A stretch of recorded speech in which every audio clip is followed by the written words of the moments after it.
January 17, 1991.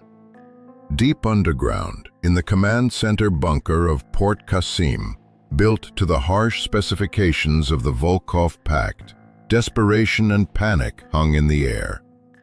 Sarat officers screamed themselves hoarse into telephone handsets, shouting orders that no one could execute. Amidst this chaos, like an island of composure, sat a handful of Soviet military advisors. Their leader, Colonel John Keller, was a man immune to panic. A signals intelligence specialist from the GRU, he was an observer by nature and profession. His face, now illuminated by the ghostly light of the screens, remained an impassive mask. His mission was to report, to assess the effectiveness of the technology supplied by the Volkov Pact and the competence of their Sarat allies. Until this night, his reports had been filled with restrained disappointment on both counts. But what was happening now? This was something else. The green phosphorescent screens of the P-18 early warning radars were his eyes, staring into the darkness. They were the front line of the most complex and dense air defense system in the entire Meridian Sea region. A system the Volkov Pact had built, trained, and vouched for. It was a true fortress, woven from the overlapping kill zones of SA-2, SA-3, and SA-6 surface-to-air missiles, all held together by a French brain, the CARI command and control system. A fortress designed to bleed any enemy dry. At precisely 2:30 a.m., this fortress ceased to exist. It didn't crack. It didn't bend. It simply vanished. John Keller stared intently at his screen. The steady mechanical pulse of the primary radars suddenly choked on a cacophony of phantoms. The displays erupted in a blizzard of electronic noise, a wall of false targets so dense that not a single real one could be seen behind it. Keller knew jamming.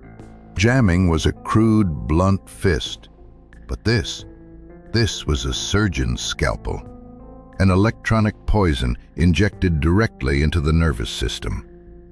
Then the command nodes began to go dark. One by one, the sector control centers, the brains of the Sarat air defense, simply disappeared from the map. Across the room, an officer slammed his fist on a console with a dull thud. The CARI network was blind. The fortress had its eyes torn out. A sharp, unfamiliar cold gripped John Keller's heart. This wasn't a malfunction. This was a decapitation. The Americans had found a way to cut off their head before the first bomb had even fallen. But the real horror was just beginning. Blinded on the ground, the Sarats did the only thing they could. They scrambled their fighters into the sky. This was a scenario the Volkov Pact had anticipated and prepared for. A ground-controlled intercept system, or GCI. Sarat pilots, flying the best export machines from the Volkov Pact's arsenal, were trained to trust not their own eyes, but the voice of the operator in the bunker. The operator, using the power of ground-based radars, was supposed to find the enemy, guide his pilot into the perfect attack position, and give the command to fire. The pilot was merely a human component, a finger on the trigger of a vast ground-based machine. Now, that machine was dead. From the west, the first wave of Sarat MiG-29s, the pride of their air force, predators built to challenge NATO's best, tore into the coal-black sky. They were hunters, flying blind. On Keller's remaining screens, their green IFF, identify friend or foe, diamonds, crept slowly toward the unknown. And then, they began to disappear. No warning, no frantic cry over the radio, no flash of an enemy contact on the radar. One moment, The green symbol of a MiG-29 was moving steadily northwest. The next, there was only a void where it had been, as if erased. A Surratt controller shouted the pilot's call sign. In response, only the hiss of static came from the speakers. A general rasped in a broken voice, gripping the operator's shoulder. "Where is my pilot?" John Keller stared at the screen, his analytical mind racing through the possibilities. A technical failure? In two planes at once? Impossible. A mid-air collision in this vast, empty sky? Even more absurd. Blink. Another green symbol vanished. A Mirage F1 this time. Blink. Another MiG-29. This wasn't a battle. It was a slaughter conducted by a ghost. The Surratt pilots weren't engaging in dogfights. They weren't getting a chance to fire their missiles. They weren't even reporting contact. They were simply being wiped from the sky, one by one, in methodical, ringing silence. It was impossible. An event that broke every law of warfare he knew. A cold, terrifying secret unfolding in real time before his eyes, chilling the blood of the Soviet advisors. An icy dread paralyzed the Volkov Pact advisors. Their best pilots in their best aircraft were vanishing from the skies, destroyed by an enemy that could not be seen, tracked, or engaged. It seemed the Americans had a ghost of their own, and this ghost was methodically and with cold precision wiping out entire squadrons in minutes. In the bunker, the initial reaction was not shock, but stupor. A deep, all-consuming and chilling confusion. The Surratt officers descended into furious denial, venting their anger on their own equipment. "It's the radars. The radars have failed," one major almost shrieked, pointing a trembling finger at the dead screens. "We're being jammed. The radios are jammed." But Colonel John Keller knew Volkov Pact technology too well. It was reliable. It was simple, like a hammer. Yes, it broke, but never like this. Not all at once, not with such surgical precision. He glanced at the ashen faces of his fellow advisors. Their knuckles were white as they gripped the edges of their consoles. They were all thinking the same thing. This was not a breakdown. This was a new kind of warfare. For Washington, the stakes had skyrocketed. This was no longer just about Surratt. It was about the Volkov Pact itself. The Surratt military was their direct copy, their reflection in the distorted mirror of war. It used their tanks, their missiles, their aircraft, and most importantly, their military doctrine. The cornerstone of the Volkov Pact's air defense was the creed of ground-based superiority. The idea that an impenetrable, integrated network of radars and surface-to-air missiles could repel any aerial threat. This was the philosophy they sold to the world, the shield they had forged for their allies, and the very system that protected their own homeland. And now, in less than an hour, this invisible ghost had shattered that shield to pieces. What was it? What was this force that could blind their radars at the flick of a switch? What was this silent reaper that plucked their aces from the sky without ever appearing on a screen? John Keller looked at the displays, now almost completely dark. A few surviving icons representing Surratt fighters darted about in panic, trying to escape the invisible trap. The invasion had begun, and the nation's defense had been crushed by an enemy no more real than a spirit. His report to Washington would be dismissed as the ravings of a madman, a panicked exaggeration. But he had seen it with his own eyes. The air war over Surratt was not a battle.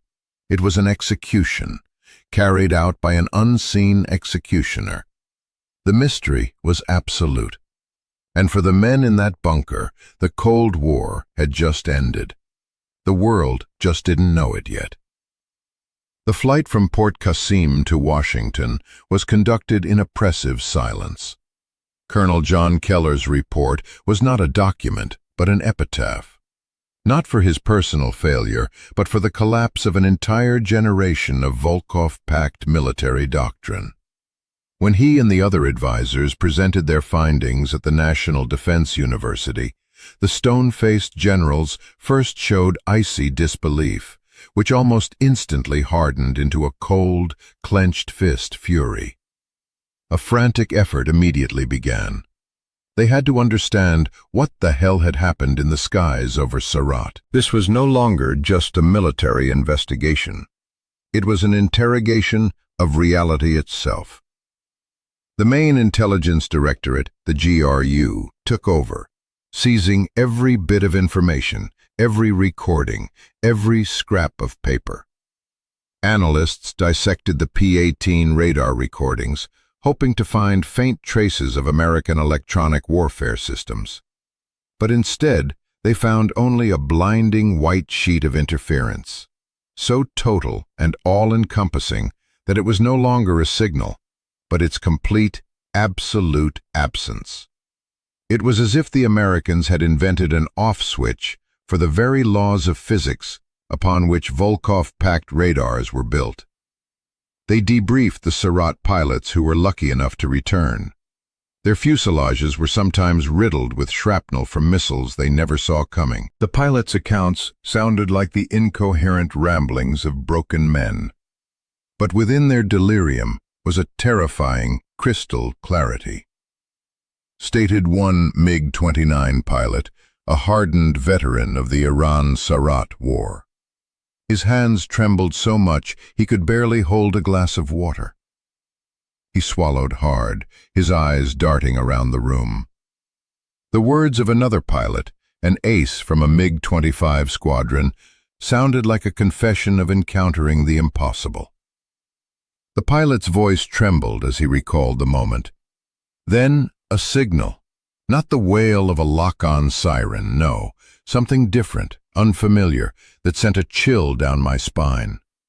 2 seconds later, my right engine is torn apart by a fiery vortex. No missile flash, no enemy silhouette, just a blind, helpless fall. Search parties found nothing. The aggressor, whoever it was a ghost. It vanished into thin air, leaving no trace. These reports, each more terrifying than the last, landed on the desks of the Volkov Pact's top air defense analysts. They were compared, studied under a microscope, and the conclusion they reached was terrifyingly simple. The Americans were shooting down Pact fighters from distances at which their own radars were completely blind. Moreover, they were doing it in a way that gave Surat pilots no warning of a missile launch. From a technological standpoint, this was pure witchcraft. Any radar-guided missile, by its nature, required target illumination, a powerful, continuous beam of energy from the attacking aircraft. This beam, the deadly, quote, would be the first thing a pilot's warning system would scream about. It would be the signal for an immediate evasive maneuver, a desperate dive, the release of clouds of flares and chaff. But the Surat pilots were dying in silence. The only explanation was a fire-and-forget missile, a self-guiding killer. The Volkov Pact had its own project for such a weapon, the R-77, but it was years away from service. Had the Americans beaten them to it and perfected the technology? But even so, that didn't solve the second part of the puzzle. To launch a missile, you first need to find the target. And for that, you need a radar, a powerful fighter-mounted radar. The energy of its scanning beams should have been detected. It should have set off Surat warning systems long before the aircraft was in the kill zone. Unless the attacker never turned on their radar at all. This thought, uttered in a frightened whisper in the smoke-filled offices of analysts, became the starting point. Thus, the legend was born. A new ghost had appeared in the sky. The rumors from Port Qasim crept northward like a toxic fog, reaching the garrisons on the Aleutian Islands, where Volkov-packed pilots were on constant high alert. They were told of an invisible enemy, a perfect killer that could see through their radars while remaining unseen, firing silent, ghost-like missiles. Morale, already fragile in the final days of the fading packed empire, began to crumble.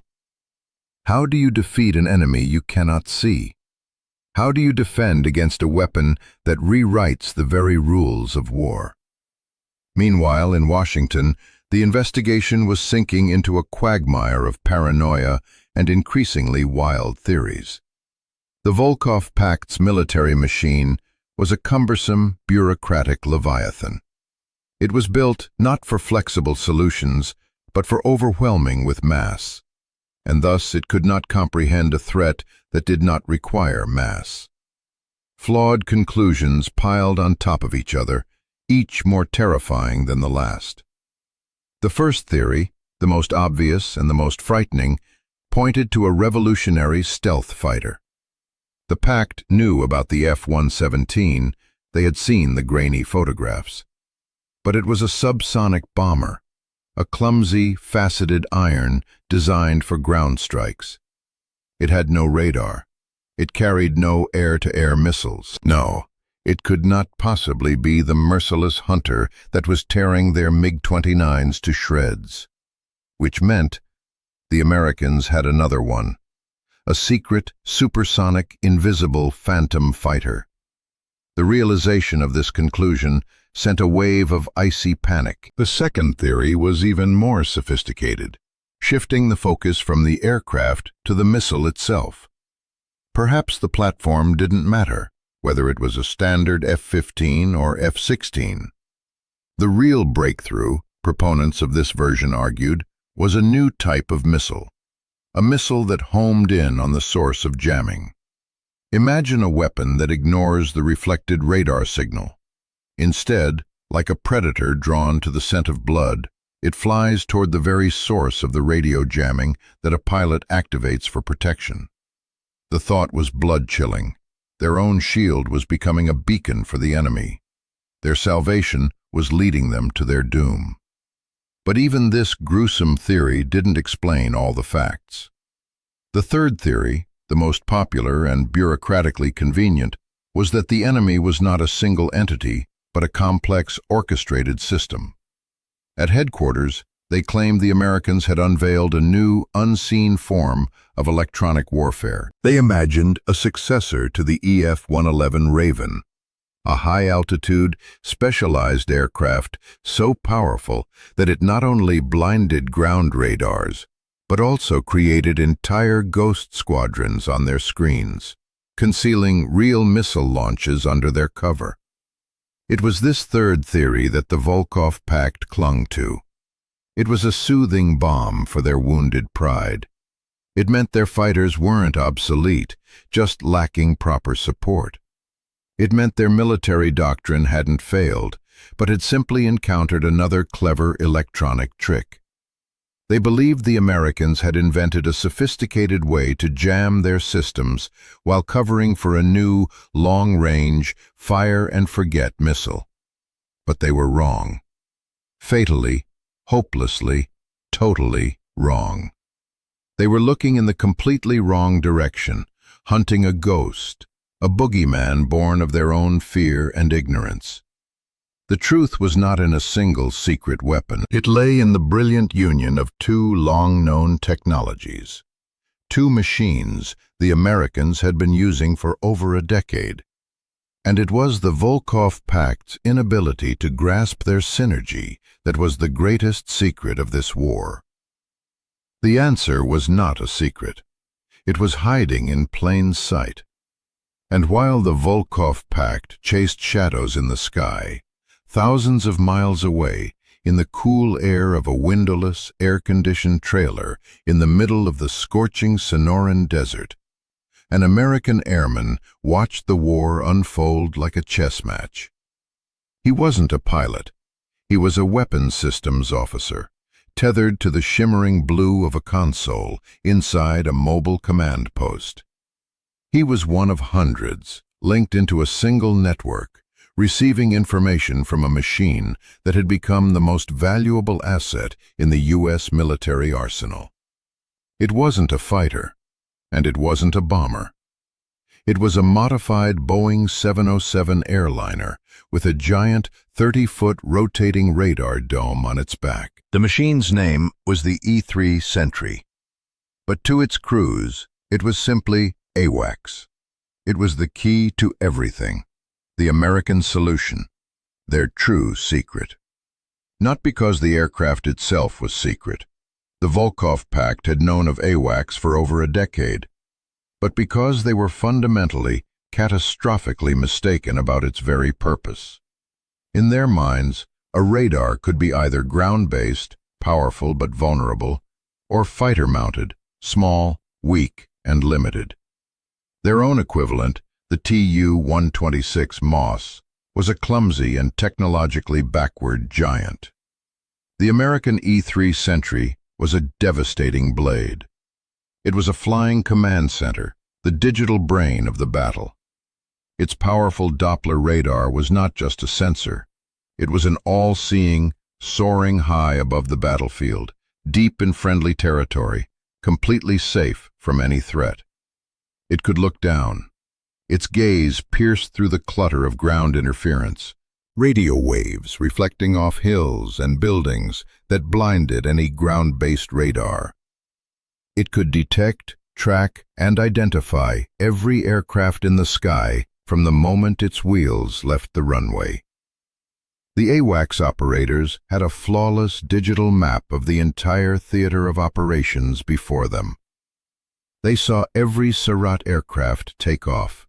They knew its altitude, speed, and course, and could whisper commands to their hunters. And here was the second half of the McDonnell Douglas F-15 Eagle. Like AWACS, the F-15 was not new. It had been flying since the 70s. The Volkov Pact knew it inside and out. Their best fighter, the MiG-29, was created with a single purpose: to destroy the Eagle. On paper, in a furious one-on-one dogfight, the MiG-29 was indeed a formidable opponent, agile, powerful, and deadly. Except the Americans had no intention of playing that game. They weren't planning on getting into a close-range fight. The F-15 Eagle was forged in the fire of harsh lessons learned from the conflict in Colombia. Its designers followed a simple, ruthless motto: not a pound for air to ground. The Eagle was not a multi-role workhorse. It was a purebred aristocrat of the sky, a fighter born to rule. And it was equipped with the most powerful and advanced fighter radar in the world, the APG-63. The heart of the F-15 fighter was its APG-63 radar, which possessed the revolutionary ability to look down, shoot down. It could pluck a single enemy aircraft from the chaos of ground clutter, a task that blinded Volkov Pact-era radars. The enemy knew about this technology. They expected it, and they walked right into the trap. The brilliance of the American approach lay not in the F-15 itself, nor in the AWACS reconnaissance plane, but in the system that wove them together. It was a new doctrine, a new way of warfare, made real by the secure and jam-resistant Link 16 digital data link. This is how the invisible kill was executed. Far from the battlefield, in safety, the E-3 AWACS scans the heavens with its all-seeing eye. Its powerful radar finds a Surratt MiG-29, and an operator aboard the AWACS marks it as an enemy with a single keystroke. 60 miles away, an American F-15 Eagle is flying a combat air patrol. Its own formidable APG-63 radar is off. The airwaves are dead silent. It is a ghost. In the Surratt pilot's cockpit, his radar warning receiver is silent. The Volkov Pact's ground radars see only an empty, serene sky. Then, a new symbol flashes on the F-15 pilot's central display. It's that same MiG-29, but the data didn't come from his radar. It's being streamed directly from the AWACS. In that moment, the American pilot is not just a pilot. He is a node in a lethal network. The AWACS is his eyes, seeing beyond the horizon. Without emitting a single signal, the F-15 pilot turns his aircraft to intercept. The AWACS invisibly guides his plane, vectoring him into the perfect attack position. The Surratt pilot, flying blindly into the void, has no idea that a killer is already breathing down his neck, creeping up from over the horizon. The American selects his weapon, an AIM-7 Sparrow. And this was the final, most elegant piece of the puzzle. The Volkov Pact, in its paranoia, was expecting some mythical new-generation fire-and-forget missile. The truth was far more humiliating. The Sparrow was an old, proven workhorse dating back to the 1960s.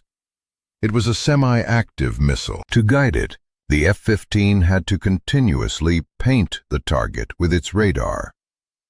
By all Volkov Pact logic, this should have given the Surratt pilot precious seconds to react the moment the F-15 turned on its radar to launch. But the Americans had rewritten the rules of the game. Guided by the AWACS, the F-15 pilot sees a signal on his helmet-mounted display. Cleared to fire. He squeezes the red button. The missile drops from its pylon, hurtling forward on inertia, but constantly receiving course updates from the F-15. For the first 30 seconds of its flight, the Eagle's radar remains silent. The missile flies blind, but it is racing toward a precisely calculated point in space, where, according to the AWACS, its victim will be. The Surratt pilot, in blissful ignorance, continues his climb. His instruments are silent. Only in the final 10 seconds of the missile's life does the F-15 pilot flip a switch. His APG-63 radar springs to life, and a powerful beam locks onto the MiG-29. All hell breaks loose in the Surratt's cockpit. The warning system erupts with a deafening, soul-shattering shriek. The pilot instinctively yanks back on the stick, deploying flares and clouds of chaff, his heart pounding in his throat. But it's all in vain. It's too late. The missile he never saw, launched from a plane he never detected, has already entered its terminal guidance phase. The Surratt pilot had 10 seconds to save himself. He needed 11. A flash of light, and the aircraft becomes a cloud of superheated metal and burning fuel. Over the AWACS operator's console, a calm, routine voice reports, "Splash 1." This was the Ghost. Not a secret stealth aircraft, but a new philosophy of war. The Volkov Pact had built a rigid, centralized system where pilots were mere puppets on the strings of ground control. The Americans, however, created a flexible, decentralized network that turned their pilots into empowered hunters. It was a victory not of numbers, but of thought. And this greatest secret had been hiding in plain sight all along. In the technical manuals and specifications the Volkov Pact had possessed for years. They simply didn't understand what they were reading. The Gulf War ended not with a deafening explosion, but with a quiet click in a spreadsheet. In the spring of 1991, at a classified facility near Washington, the final, agonizing debrief took place. All the data had been collected. All data on losses during the Surratt sorties had been gathered. On the table lay everything: flight logs, satellite images, intercepted Special Forces radio transmissions, and most importantly, the melted fragments of the missiles themselves. This was not a battle against an American pilot. It was a battle against cold, irrefutable facts. Analysts, men who had dedicated their entire lives to Volkov-packed aviation, slowly pinned the data to a board. On one side was a complete list of confirmed Surratt Air Force losses in air-to-air combat. 39 aircraft. 36 of them had been shot down by the Americans. On the other side of the board were U.S. Air Force losses to Surratt fighters. It was a gaping void. An Air Force general said, his voice like steel, but with a barely perceptible crack. To young GRU colonel replied, his face as pale as paper. He pointed to the missile fragments laid out on the table. They had all been identified. It wasn't a new, secret weapon, not an elusive fire-and-forget missile. They were AIM-7 Sparrows, old, semi-active Sparrows from the 60s, the very ones they had studied and condescendingly dismissed for the past 20 years. A heavy silence fell over the room. It was shock, but not the kind of shock that paralyzes with terror. It was a moment of deep, bone-chilling humiliation. The sickening realization that they hadn't been defeated by a secret trillion-ruble stealth project. They had been beaten by a well-known, written-off technology. They weren't outfought in the sky. They were outthought on the ground. The young colonel continued, his voice quiet, but every word landing like a blow. We were looking for a ghost, hunting a shadow. We were convinced they were using a new stealth fighter. We were wrong. The killer was the F-15 Eagle. The Eagle, the general scoffed, but the laugh was strained. Our MiG-29 is superior to the Eagle in a dogfight. Perhaps, Comrade General, the colonel nodded. Except the F-15 pilot never once engaged in a dogfight. He never got close. He never even saw his targets with his own eyes. He was just as much a puppet as our pilots.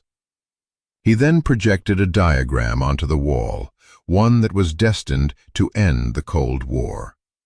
A simple flowchart. At the top, the symbol for an E-3 AWACS aircraft.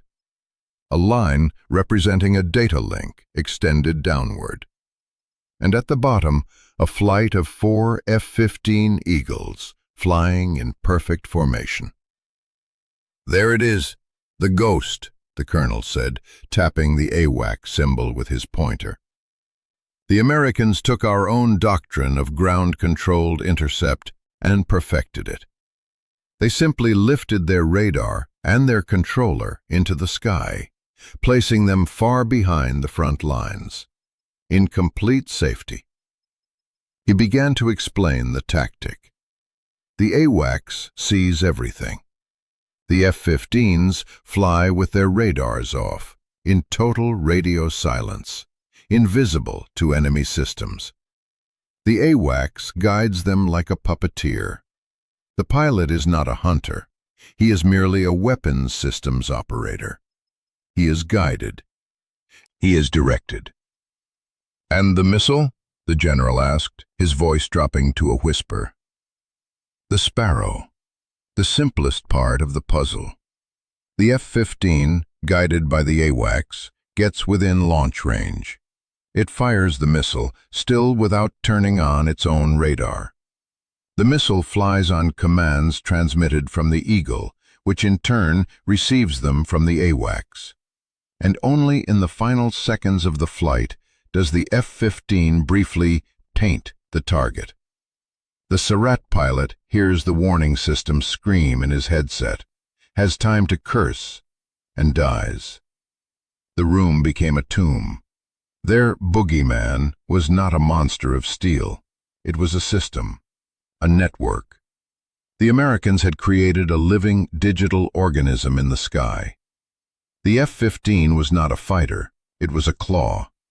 The AWACS was not a reconnaissance plane, it was a brain. The Volkov Pact, in contrast, had built a magnificent, muscular, but headless body.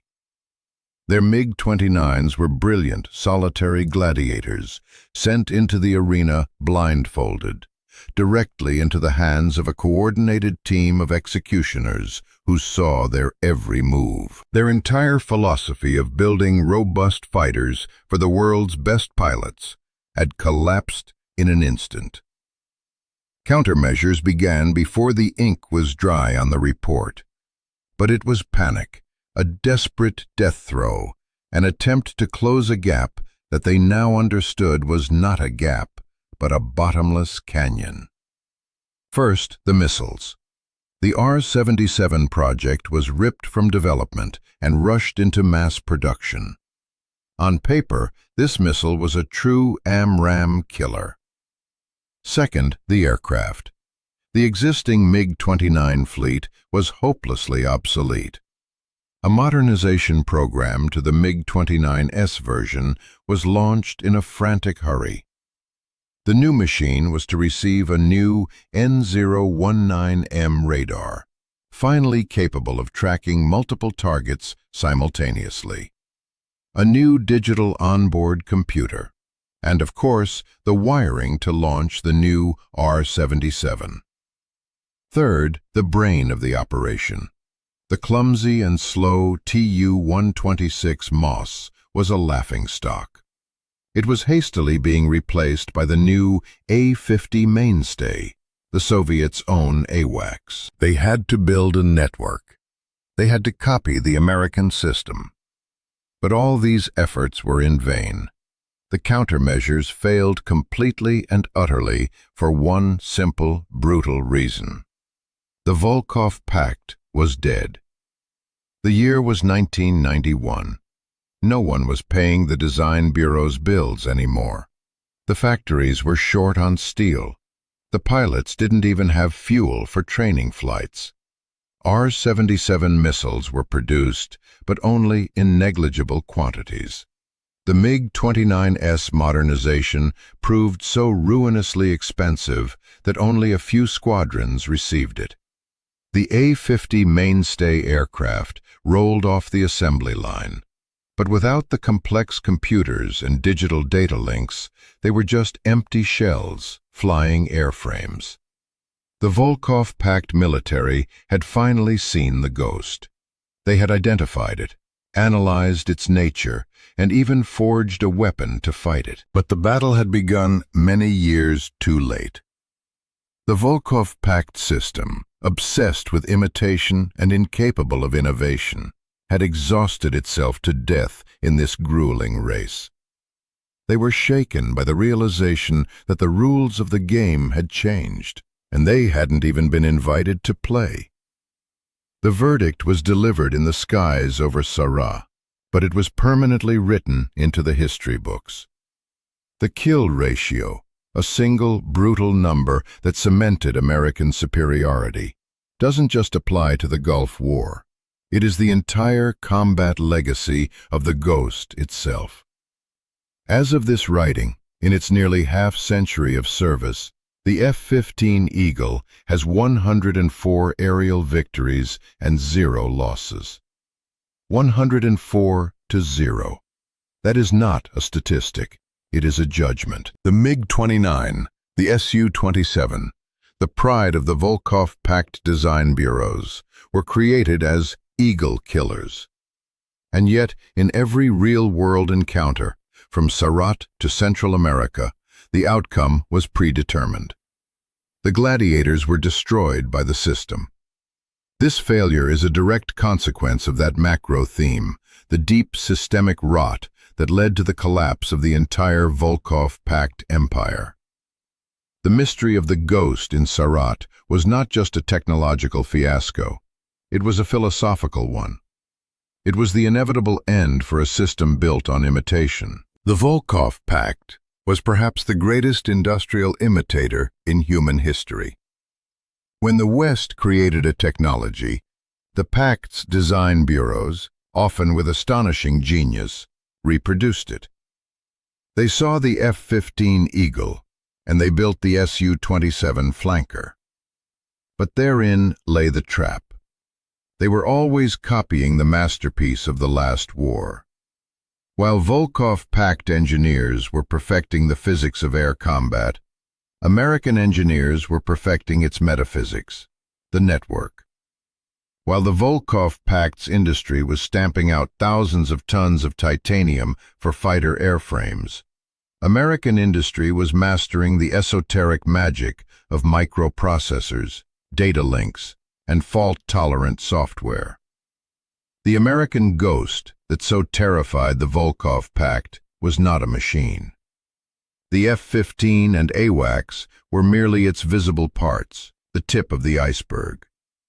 The real weapon was the system, the invisible web of data that connected the brain, AWACS, with the claws, the F-15s. It was the software that wove together radar data, intelligence signals, and command decisions into a single, seamless picture of the battle.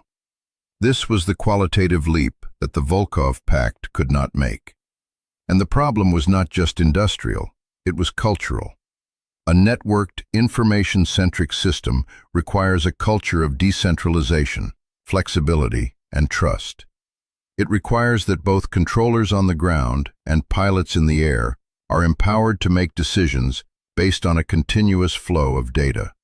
The Volkov-pact system was its complete opposite. The Volkov-pact doctrine professed a different faith. It was an unshakable pyramid of power, riddled with paranoia and obsessed with total control. The pilot in this system was just a cog, a will-less instrument, not a thinking operator. Such a philosophy was doomed against an enemy capable of thinking, sharing data, and striking at the speed of light. The Gulf War was a ruthless demonstration of this superiority. The Volkov-pact's desperate attempt to copy the American model after the war, the hastily created R-77 missile, the A-50 mainstay aircraft, turned out to be nothing more than a death rattle. The cost of this race against the ghost of network-centric warfare was the final straw for an economy already exhausted by decades of blindly pursuing quantity over quality, imitation over innovation. They had managed to build the muscles of a modern army, but they could never create its nervous system. And here we come to the resolution. The mystery that tormented Colonel John Keller in that smoke-filled Surratt bunker was, at its core, not a military one. The ghost that was tearing his pilots from the night sky was not an American fighter. It was the future itself. It was the birth of a new era, a war of information, not just of steel. The Volkov-pact were masters of industrial warfare. They were preparing for a grand, grinding battle of steel divisions and roaring squadrons. Frozen on their iron bastions, they listened for the drone of engines, awaiting the familiar roar of an armada. But they were listening for the wrong sound. The future did not arrive with a deafening roar. It came as a whisper. A quiet stream of digital data transmitted from a reconnaissance plane hundreds of miles away.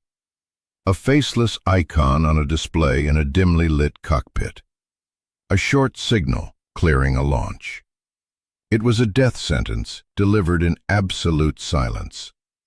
By an enemy they never saw, and with a weapon whose nature they fatally misinterpreted. The Cold War did not end in the thunder of a final apocalyptic battle.